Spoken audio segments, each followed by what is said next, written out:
right, guys, today I'm here on another episode of Tarik Talk. I'm with the talented Reach 2. Reach 2, how are you today? Good. Thanks for having me, Tarik. Thank you so much for being here. I'm so excited to have a conversation with you.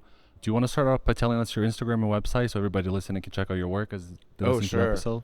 Yeah, let's start with a plug. I love that. So you can find some of my work and also a little bit about who I am at rich2.com. That's just RICHTU.com.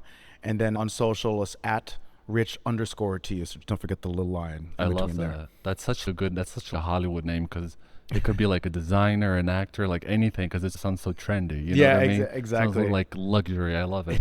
Rich 2. Where did you go? Oh, Rich 2 Hotel. I got this at the Rich 2 store. People always have to say the full name too, Yeah. right to my face. Oh, hey, it's Rich 2. It's Rich 2. It's like James Bond. It, it gives that vibe. There you go. All right. So do you want to start out by telling us a little bit about yourself? Sure.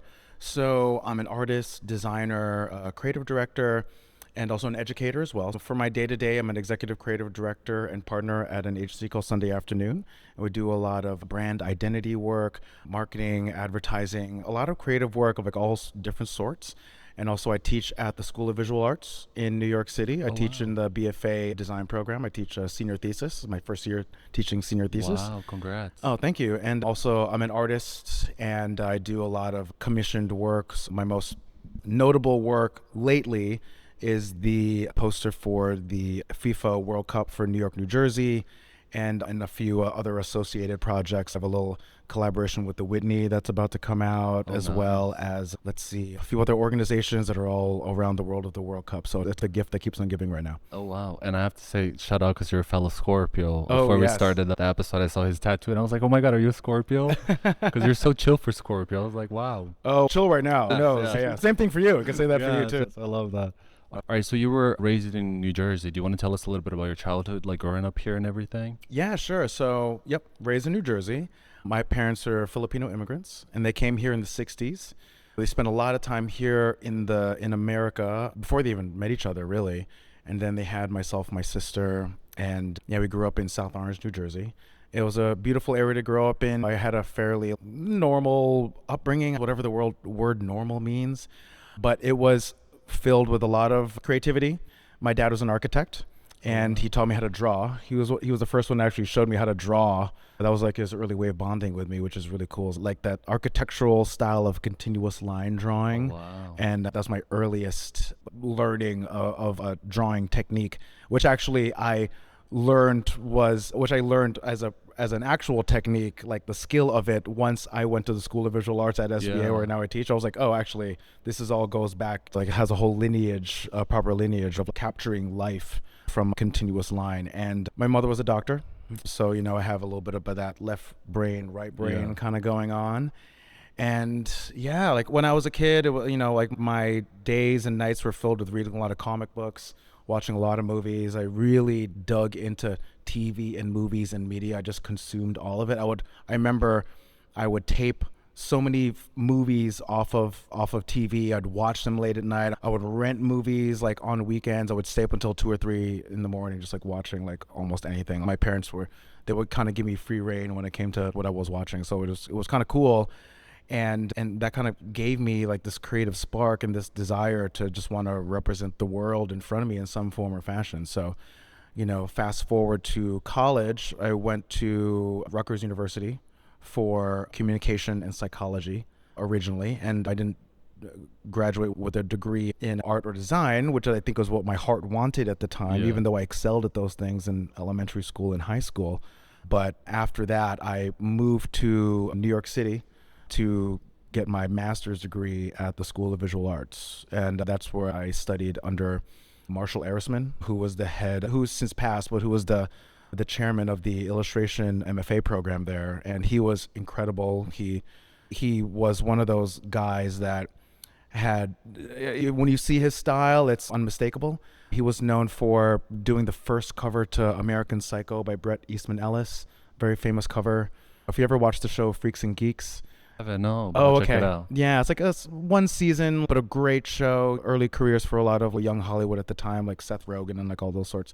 But the main character, forget the main character's name, but when he opens up his locker at the beginning of every episode, there's this cover from like the early 80s of Darth Vader on Time magazine, and that was illustrated by my chairman, Marshall Arisman. He was one of those guys that really had a visual stamp Yeah. on visual culture at the time, and he was like incredible to learn from. So I kind of got my start in the creative world there from those I have humble to days in say, Jersey. shout out to Dad, because I feel like you got the hookup, like in terms Oh of drawing yes. and learning like the best techniques.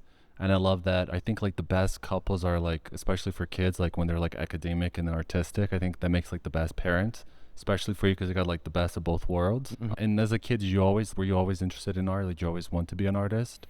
Yeah, definitely. I wanted to be a comic book illustrator Oh, originally. nice. Like every weekend, my dad would take me to a hobby shop, like in different ones all over New Jersey. Yeah.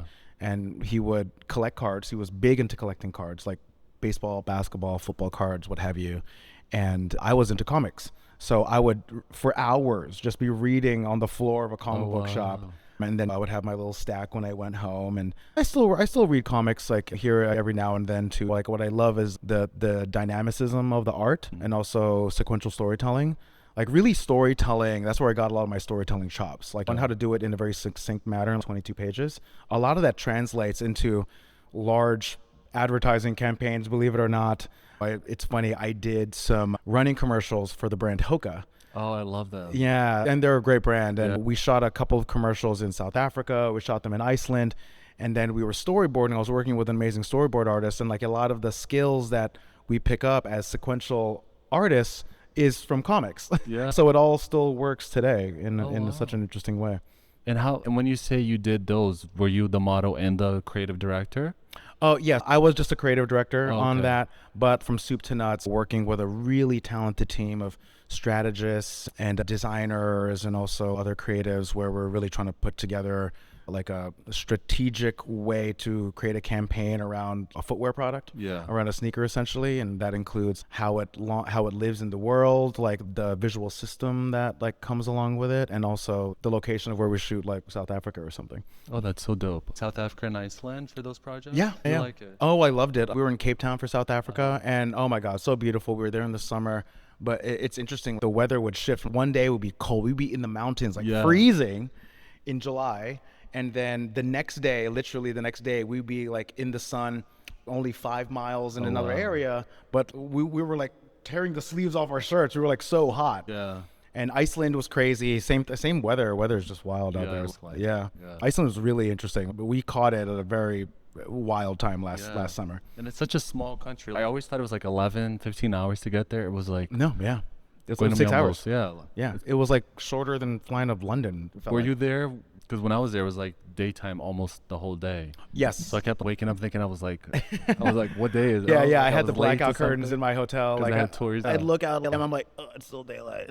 But I love, for me to be like productive, to me that's the best, because I get anxiety if I haven't done enough. Yes. And the day starts to get dark. So I'm Yes, like, oh my yes. God. Yes. But there it's just, oh, you still got what, 2 more hours? 3 Oh more yeah, hours? and everyone's so chill too. Yeah, it's and they're so polite. They're like, they talk very calm. yeah. But you almost have to lean in and say, what? You know, what reminded me of Portland. I lived Oh, I in haven't Portland been for a there. couple of years. Reminded me of folks out. Speaking of inspirations, how do ideas come to you? Are you like would you describe yourself as a 24-hour creative? Or do you have a practice where you have to like meditate, read something for ideas to come to you, or be in nature? Oh, it kind of depends. If it's like a commission or a client's coming to me and essentially asking me to solve a problem for them, right? Because that's what I think commercial work is, problem solving in a lot of ways.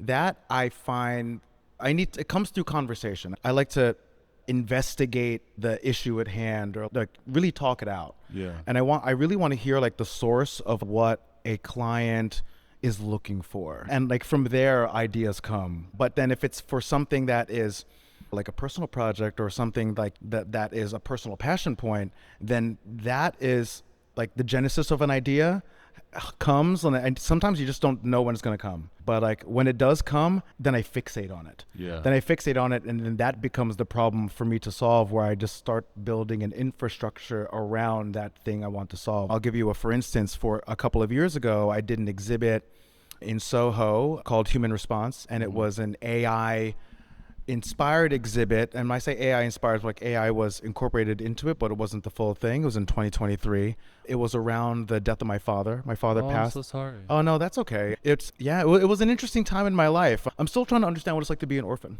No, but he passed in 2022, and it was sudden, but also we knew it was going to happen. Yeah. He was 83, and he lived a long life. And I was going through this process of grief, and it was also the same time that ChatGPT became a household name, because the first usable product started to release to people in 2020. So I started having these conversations with ChatGPT about my father, and I started like asking ChatGPT to create versions of his life that hadn't existed in order for me to just create new memories of him. Oh wow, like a quantum physics type of timeline. Yeah, exactly. Wow, What is this okay. like multiversal idea? Yeah. And how can I like extract new concepts and new memories of a person after they passed? So I started doing this for months without realizing that I wanted to turn into something. But then a few months in, like after 2 or 3 months of doing this, I had pages, like the equivalent of pages and pages of a conversation. I decided I need to turn this into something. So I just put my own funding, my own resources into this.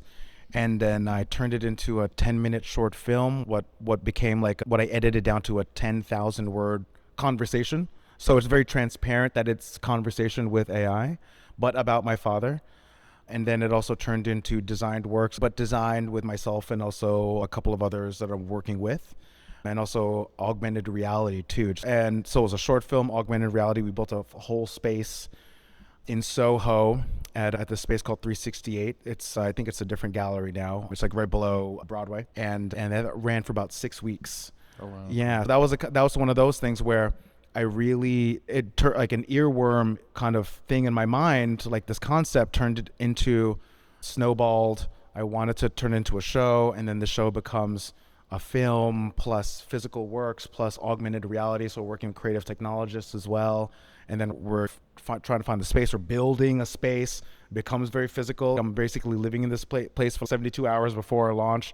And also, I don't know if you remember this, but in 2023, there was that death cloud that ascended over New York in May. Do you remember what I'm talking Like about? the orange, reddish The cloud. orange Yeah, reddish yeah. cloud that came from, I think, Canadian wildfires or Yeah. something. So we were supposed to open on like a Thursday, I forgot about I think. that.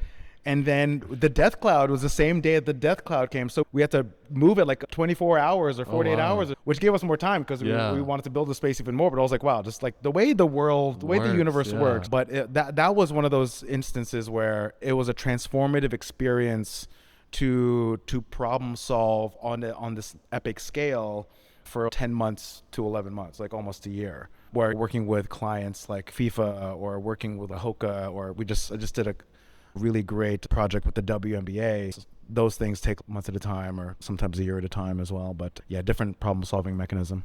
Love that. And do you think like being Filipino, how do you correctly pronounce like Filipino from Philippines? It's like Filipino? Oh, Never I can think get it. yeah, I think you put the emphasis on the second I, so Filipino. Filipino. Okay. Yeah, Filipino. Filipino. Because I always Yeah. try to. Have you heard that Black Eyed Peas song from I think their third or second album? Mm. It's the guy with the mohawk. He has a Yeah. Philippines dedicated because he's from there. It's a Yes. Filipino song. And the Yes, way he yes. said Filipino. I always try to get it, but Oh, English is yeah. my second language, so it makes it more difficult. I think it's funny because which one is that? It's like bebo, Yes, something yes, like yes. that. It sounds that song to me sounds like something I would hear back home in the Philippines. Yeah. Because it's like the phonetic, like the sonic Yeah. quality of it, like the syllables, the actual syllables that they're saying. Yeah. It's very much sounds like that. I love languages and I Yeah. love like the pronunciations Yes. that you guys have. Shout out to Cameron Diaz when she says lumpia.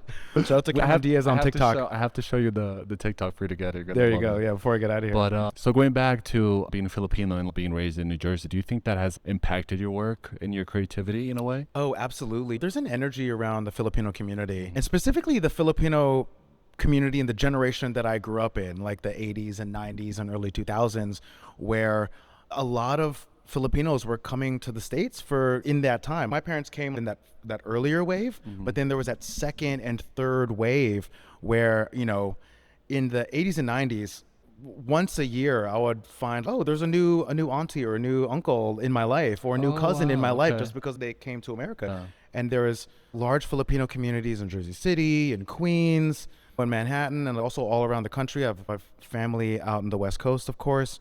So being able to tap into that energy when it came to arts, music, culture, oh my gosh. Yeah, and especially right now, there's a rich Filipino community in the arts, like the musical artist Her, right? Olivia Rodrigo, Haley Steinfeld, she's Filipino. Bruno Mars reps. There's a really rich, beautiful culture around the Filipino community, and it's great to be around. I think for me, the way that it affected my visual work, it's like this exuberance that I like to put into the work, where it's eye-catching from 20 to 30 feet away, right? Especially when I'm doing a piece of visual design, I do something, or I like to think of something called the 20-foot read. Does it make sense from 20 feet away? Yeah. And once I get close, are there details I want to investigate, right? Yeah. And that has to do a lot with composition, with color theory, with general hierarchical layout of elements and general design principles, right? Everything that I teach to my students and stuff. Like when I think about that, I want to have that loudness, like a very boldness, but I care so much about the details and the why of everything, right? So I'm not trying to purposefully insert a cultural reference in there, but in terms of the way something vibrates, let's say, like subconsciously, exactly, like exactly, like the vibration of something. I think that's very in tune with my identity. I love that. You mentioned that you have a project or a collaboration with the Whitney Museum coming up. Do you mind sharing that with us? Oh yeah, sure. It's all because of the World Cup. We're in the midst of the World Cup, and I think it's literally just started today. But yeah, as of this recording, right? It's going to be going on for the next month. Shout out to FIFA. Shout out to FIFA. Great folks over there. And so for the Whitney, they reached out because of my work that I'd done with FIFA, and I'm doing a couple of poster workshops with them, which is really cool. And that's going to happen, I think, in July. I think a couple dates in June. They're going to do them on Fridays as well. Okay. And then they have, those inserts that they're essentially fold outs that happen in, or that sit in all over the Whitney. There are like these quarter panel fold outs. Like at the check-in desk? Yeah, exactly. Yeah. And like all over anywhere in the Whitney.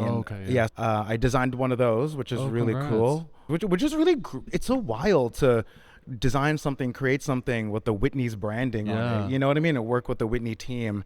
And all it is it shows my simple steps of like how to create a poster, but I really wanted to simplify it for kids and families. And also I get to tell a little bit of my story and just fold out into a poster. And also you can make your own poster with it. And then we've done a version for that as well for the mayor's office. Okay. For Zoran. Zoran wanted one. We did it for his office, and those will be available all over New York City and in public institutions like public libraries and schools. Yeah, that's and so like dope. thank you. It's honestly, it's one of the cool. Is this for the Free Fridays event that they have? It will be a part of Free Fridays, from what I understand. I think they're having workshops then, and then I'm gonna host one or two of them in July. Oh, congrats! Yeah, thank you. And yeah, it's all because of the World Cup, and it's wild thinking about the World Cup, this global event, right? This event that's been happening for almost a century, has a great tradition.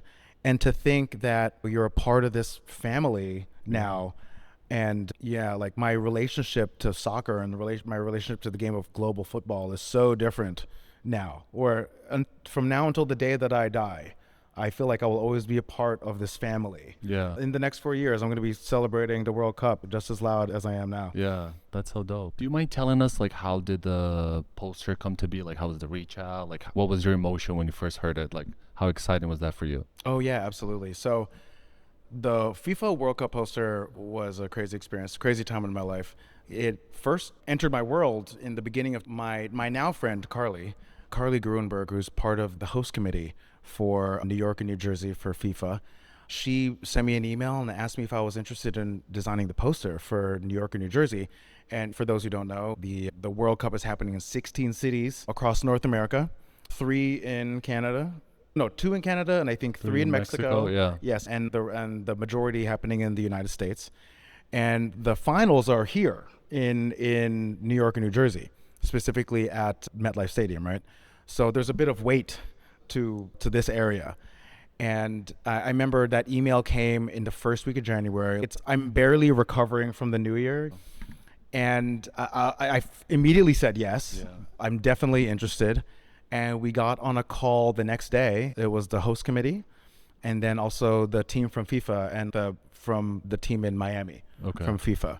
So we just talked about the initiative with all the posters, what was important to them, what resonated with them in terms of the symbolism of the World Cup now, and also what it meant to be happening in New York and New Jersey. And also the unique challenge with this one was that this is the one poster and the one image that had to encompass two places. Every other city had its own dedicated poster, a key visual.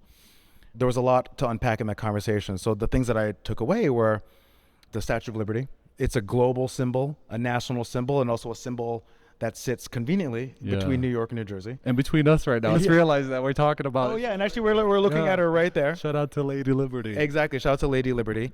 But also what I love about Lady Liberty is that it's such a symbol for immigrants in this country, you know, and a symbol for, I know sometimes this is hard to think about, but what can be the best of America. Yeah. And I still believe in what the best potential of this country, right? Despite everything that I don't love happening. Yeah. Everything, right? So the Statue of Liberty was like the one thing that felt like, okay, this feels right. And then after that, it became a conversation around what are all the other references and iconography that were going to surround this concept, right? So around the poster, like the main image of the poster is a Liberty torch. And that's also like anatomically correct to the statue. With a slightly adjusted torch, I remember I had to change it slightly just to fit the composition of the panel, or of the frame rather. And then in the center of the torch is a patchwork soccer ball that's meant to represent like the world coming together and converging in New York and New Jersey for the World Cup. And then all the surrounding elements like the florals for the Garden State, or the apple, obviously, for the Big Apple, and all Statue of Liberty's face, and so many other symbols that reference specific locations. But also, like, I put in a lot of my personal work is the Sampaguita flower, like some of the florals that reference that, because that's the national flower of the Philippines. Yeah. So I got to put that in there. I didn't see that part. Yeah, Okay. so that's also a reference point in there as well. And what was great about working with FIFA and also working with the host committee was that they were receptive to all of it, and they loved like the initial concepts. We all were aligned on what idea went forward, and after that was just like little tweaks. It's like more of like color placement and specific elements, and it was really a dream. It was a dream client, also a dream launch, because you know some of the posters for the other cities, some of them were not well received, right? And I remember they had a marketing plan of releasing a poster a week, and I remember I was towards the end, so I was seeing like some cities were like, oh, we love this. Some cities were like, ooh, we hate this. So, you know, I start getting nervous, and I don't get nervous. Yeah. I don't get nervous around like my work. I truly feel like work is work, and I'm a professional at what I do. But I was starting to get like little heart palpitations, but I was so relieved that when the poster was revealed, it was so well received. Yeah. That after that, it was a dream. I was like, anything after this is fine. Yeah. No, I have to say yours is definitely one of my favorites. Just like the use of color and the details, the blue. Like, it's really, I feel like you got like exactly both states together. Like the representation was really pretty dope. Thank you so much. I appreciate it. You did a really good job. Yeah. All right, so I'm going to ask you just a few questions so we can get to know a little bit about you. Sure. Who's your favorite artist, music-wise? Music-wise? Yeah.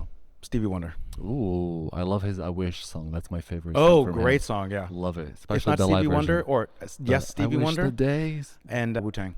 Oh yeah. Yeah. I love that. Wu-Tang was like the first cassette single. Cream on cassette single was the first like piece of music I ever bought with my own money. And then the B-side was The Mystery of Chess Boxing. It just hits different. Like when you buy it with your like allowance money, yes, like your own first music stuff, you always remember. Absolutely. And who's your favorite artist, like in terms of painting or sculpture? Probably a couple here. Mark Rothko. Okay. I love Rothko for his use of color and also the emotion, the intensity behind his work. Yeah. I remember I did a pilgrimage to the Rothko Chapel in Texas. Oh wow. 20 years ago, and I just sat there. I took a bus there, meditated in the midst of the chapel. I just love his work. And see Rothko, and also I love that he's a New York artist as well. Troubled. Also love Ed Ruscha. I love his use of typography, and also there's like a sonic quality, like you can hear his work. Yeah. And also just having a designer sensibility, like I love that. And also Barbara Kruger I also quite love, and Ed Hopper.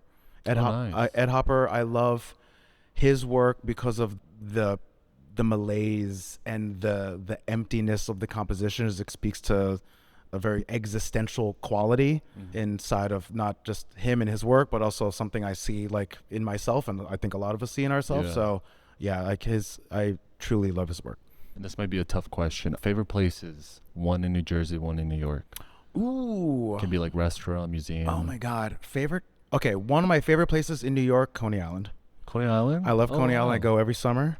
Yeah, living in Brooklyn, just go to Coney Island like every summer, would just ride the roller coasters. I love Coney Island. Love spending an afternoon eating hot dogs, riding roller coasters, being on the beach, just like seeing people. I love looking at people. And then in New Jersey, Atlantic City. Atlantic City? Atlantic City. And this is because another involving my dad. Like, my dad loved blackjack. I like blackjack. I like gambling. I like the energy of a casino. Yeah. And I look at that as also visual inspiration. It's like when I talk about vibrating, like that place vibrates for sure.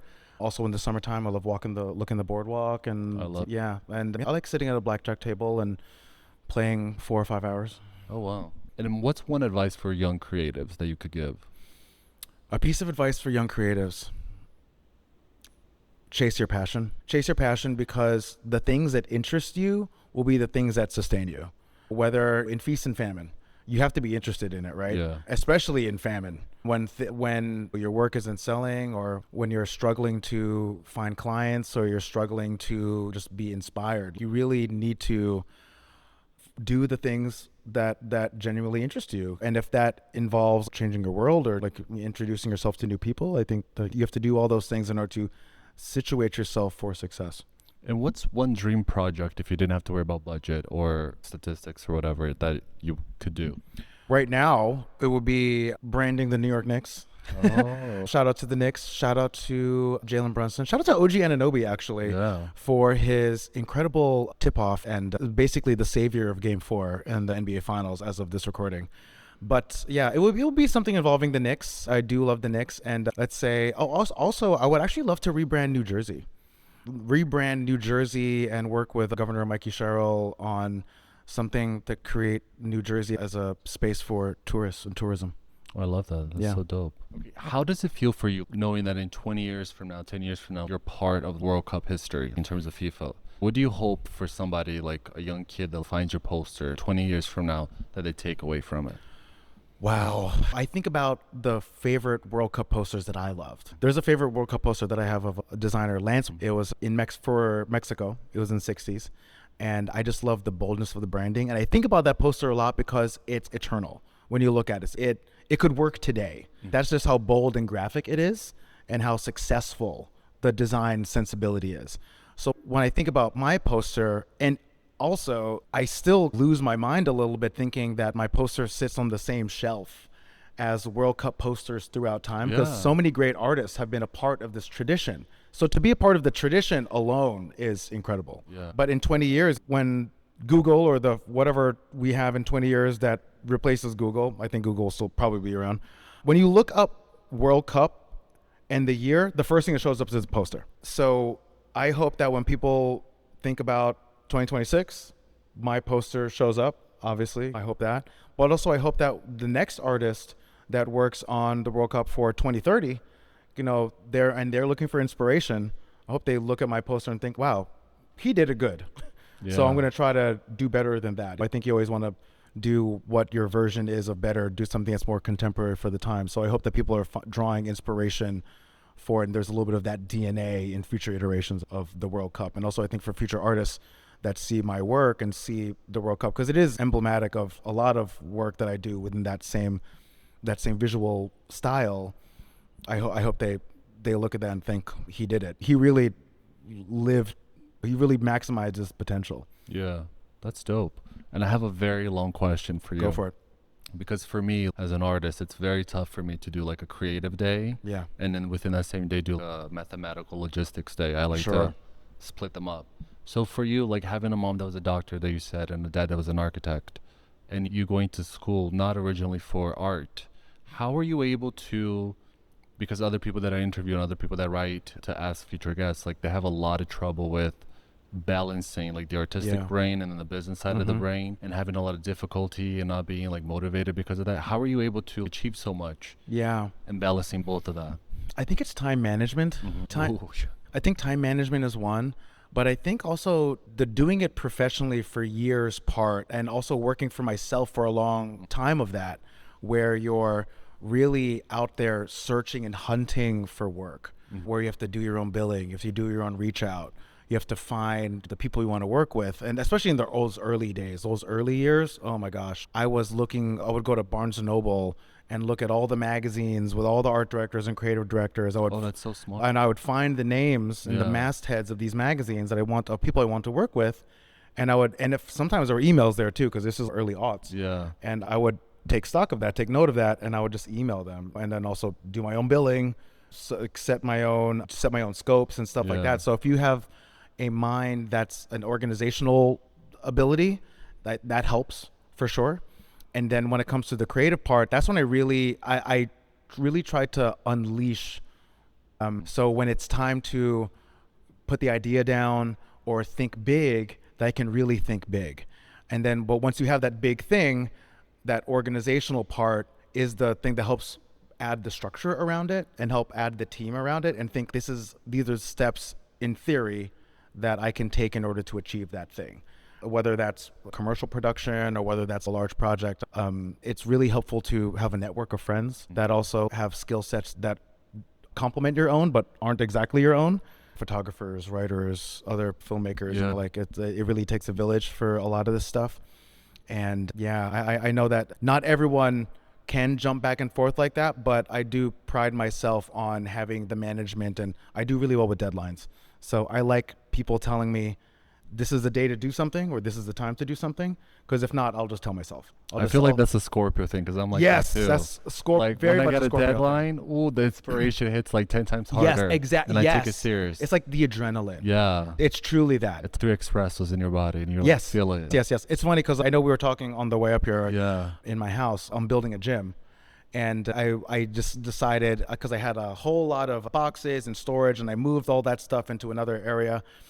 And over the past week, I've just been every day getting new pieces and then just building things at night, like building benches, building stands. wow. I'm really excited. I'm getting a squat rack delivered on Monday. I'm gonna Oh, build a squat nice. rack. So that's where my head goes. I'm like, if I have to fill the time with something, Yeah. because otherwise I kind of go a little stir crazy. You get into, right? I get very Yeah, antsy. I'm always like doing something. Yeah. Yes. Yeah, I love that. Going back to the beginning of our conversations, you're one of the first person that I had on the show actually has spoken so positively of. What do you hope for how do you see AI in terms of art or anything? Sure. I think AI in the world of art, it's a hot topic, and I'm not anti-AI at all. I do think that AI, and look, it's so pervasive where it's affected our lives in ways we don't even know, right? Or even as a small business owner, you're looking for efficiencies when it comes to taking in inbounds or things when it comes to logistics, and AI is helpful for stuff like that because you're always looking for a way to be able to compete, and it's in the world of business.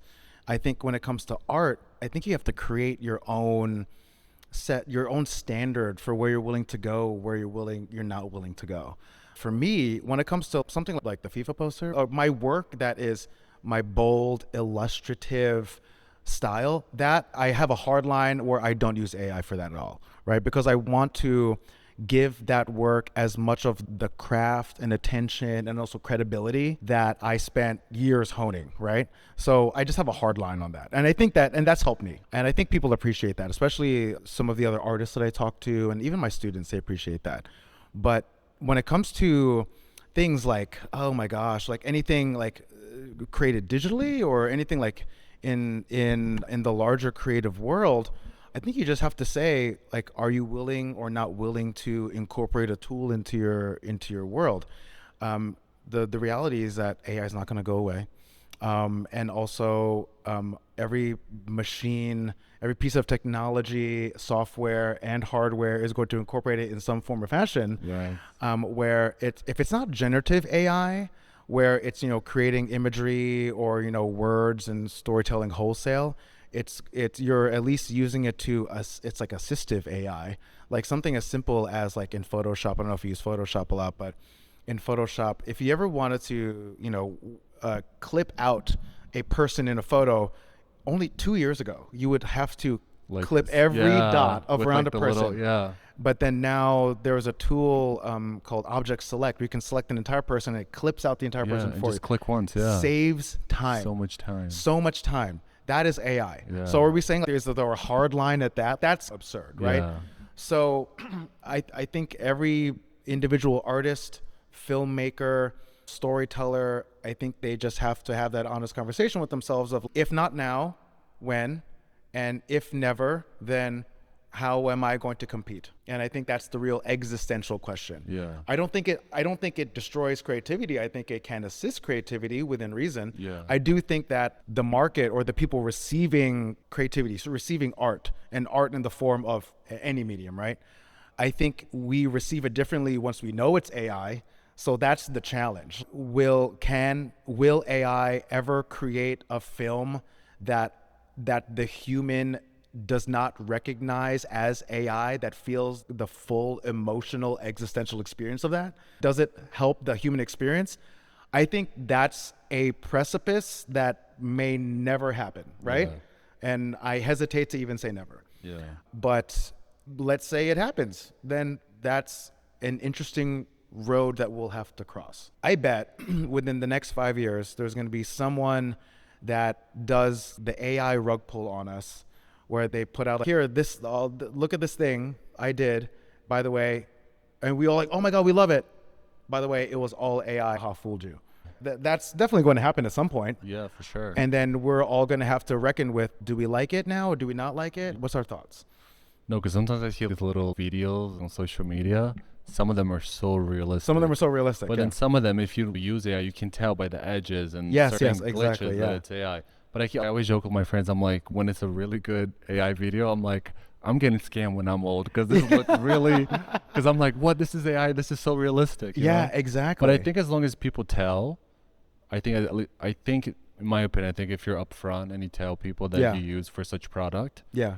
then I think it's business, it's competitive. Yes, But I think absolutely. to hide it and replace, let's say, like, an actual talent with AI and not tell the audience, so I think that's, I think that's ethically wrong. yeah, definitely. Yeah. And the way we receive AI now is mostly through this. Yeah. It's mostly through our phone. Yeah.